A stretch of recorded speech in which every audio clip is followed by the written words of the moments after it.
Hello, thank you for joining us. My name is Dalton Crawford, and today we have Pastor Judy Templeton with us, who will be sharing from her latest blog, Peace and Joy. Pastor Judy, welcome. Thank you. While we were off here, we had an interesting conversation with regards to protection. I think it's an important fact, and I took the liberty to ask Pastor Judy her thoughts on protection while she was incarcerated and what happened as a result. So I noticed in your blog you talked about protection, and that struck a chord with me. Protection, it means so many different things to so many different people. From your experience, what did that look like? Well, after the first week I was there, I was informed that all inmates had to do 90 days in the kitchen. And I knew the kitchen was the most dangerous area, but it was mandatory. Yeah. So I asked God that night, I said, Lord, if there's any way that this doesn't have to happen, that you could get me to skip the kitchen, I would love it. So the next day, the guy that was this foreman for the paint crew came over and talked to me and said, if you want to join this, you would never have to work in the kitchen and your time would go fast. And I'm thinking, well, that sounds good. And so that was the first thing, a move of God. So that was a protection. He was protecting me from being in an area that creates a lot of friction, a lot of anger, really mean some of the inmates. So I wasn't around that. So he just kind of really immediately moved me out. Then the second part was, that I had some roommates there. I was moved into, they put you in a protective area for 3 or 4 days to see if you settle down. And then they move you into a 3 or 4 person room, which they were made for one. So I was in a 3, and it was a very uncomfortable situation. And they were girlfriends, so it made it really tough. So that night I decided, well, it worked before to ask God for some help. So I said, Lord, if there's any way that you can get me out of this room, I know that it's like a year or 2 before you can get into a 2-person room, but if you can do anything, I would appreciate it. And the next day I'm waiting on the mail call. We all stand in the same area waiting for the mail call. And this young lady walks up and she goes, I've been watching you. And she goes, you're Christian, aren't you? I said, yeah. She goes, and you stay to yourself? Yeah. And she goes, would you be willing to be my roommate? And she took me to her room, and it's like, yeah, absolutely. I'm not assigned to that area, so they may not let me, but they changed everything so that I could be there. And so that was the beginning of knowing that not only praying, but that God had me covered. And so for me, it was a matter of whatever he asked me to do, or whatever I was doing, whatever the scripture says, like work unto the Lord, do all your work unto the Lord. So when I worked the paint crew, I took pride in my work. I mean, probably most inmates don't, but I wanted to learn and do the best I could, so that brought favor. I wasn't trying to find favor. I didn't even know how favor comes. But over that period, I started seeing favor in different areas. And so I had favor eventually with the warden and other people. And I'm thinking, I was trying to have a very low profile. Like, I don't want anybody to know who I am. Not that, anybody knows who you are, but as for the upper lieutenants and the other people, the guards and stuff, I tried to keep that low profile. And God just honored those things, just totally honored. So it was a privilege. But I think for me, when I asked for protection, I asked for, I know they have fights in there and different things, but I never was involved in anything and never really saw it. They just actually light our unit on fire one night on New Year's Eve. But, you just go to your room and just stay out of it. But I could see his hand. But when the biggest part happened, Dalton, was when I got home after prison. And that first day, I was just in the bathroom at my parents' house combing my hair. And all of a sudden, this wave of fear and all these emotions came over me. And as, you can't, I tried to rebuke it, but it was just really probably all the stuff that was been bottled up. But what I thought is, why did I think that was such a safe area? I never once had fear. I never once worried about anything.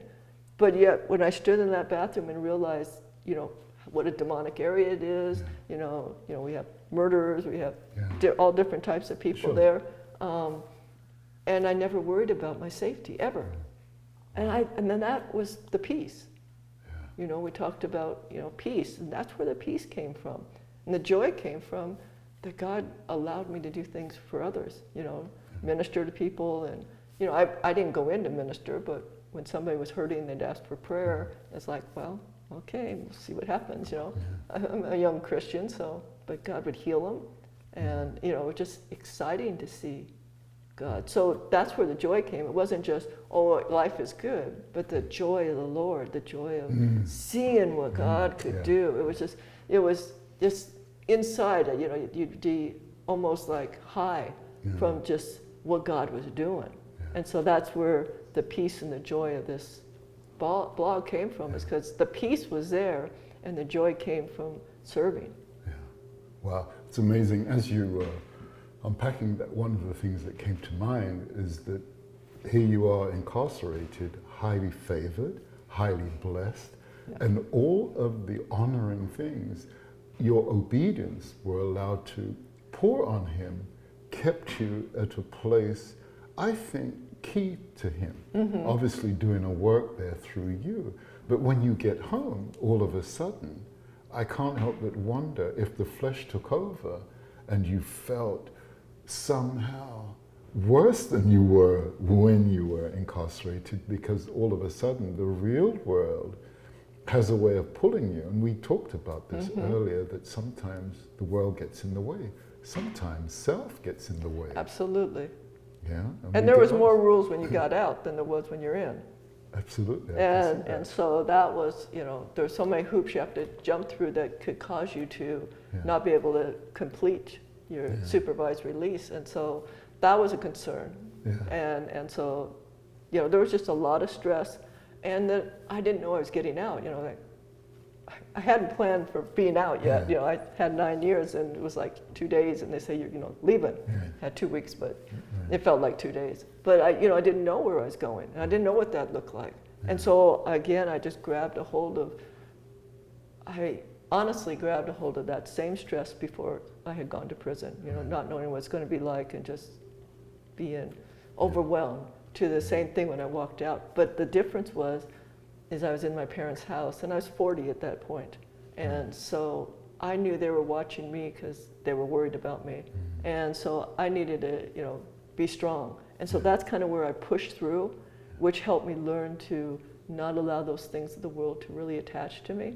Now there's, of course, when my husband got out, that was different, because I wanted to take care of him and help him walk through it, and that's like, was not the right thing to do. I mean, emotionally, you know, yes, I'm going to be there for him, but no, he's God's child.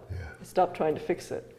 But so, you know, those were the stressor for me. It's just trying to fix, you know, protect him and fix it. And it's like God says, I got him. Yeah, that was quite a walk. How long did it take to reset, if you will? Is that a fair word? From that place of frustration, having just been released, to that place of anxiety and frustration, all of the things, all of a sudden, that was released, that were calm. You were enjoying that peace, if you will.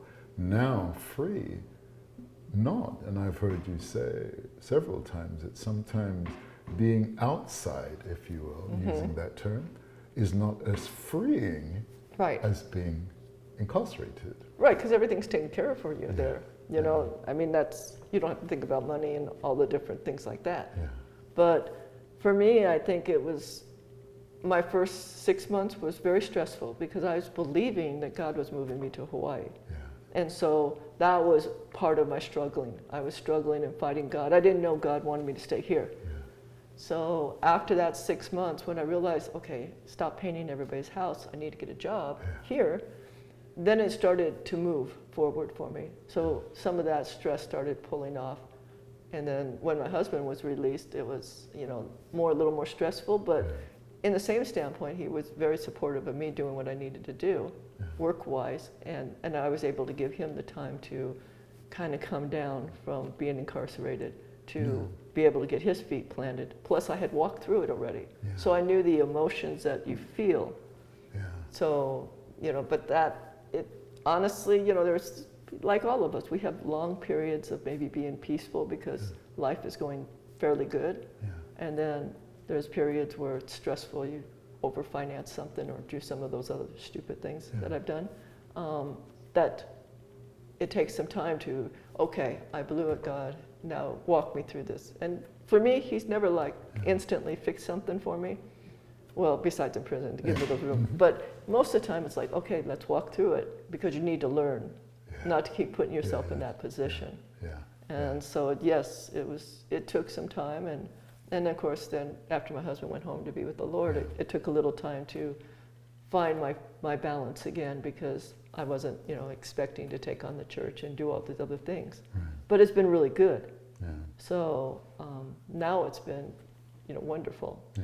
So I think the other reason this blog is important, because it does speak to a period of time, the time that we're currently in since the beginning of the pandemic, where so many people are experiencing something similar to incarceration, where frustrations are at an all-time high as people try to seek out an understanding, and it's creating a new genre of people living, working, doing life during this period of time. It's an upheaval that we as a people may not have experienced before, likened to the upheaval of a world war perhaps, or a global catastrophe as they happen. So the pandemic represents that. People are lost, people are wondering, but they don't have the ammunition or knowledge to know what it is that they must do. And the other thing that came to me as you were talking was sometimes we have to take one step toward him for him to cover the rest of the life. Because we think that, and that's why I felt like God really wanted me to go in this direction for a while, is because you can think that it's hopeless.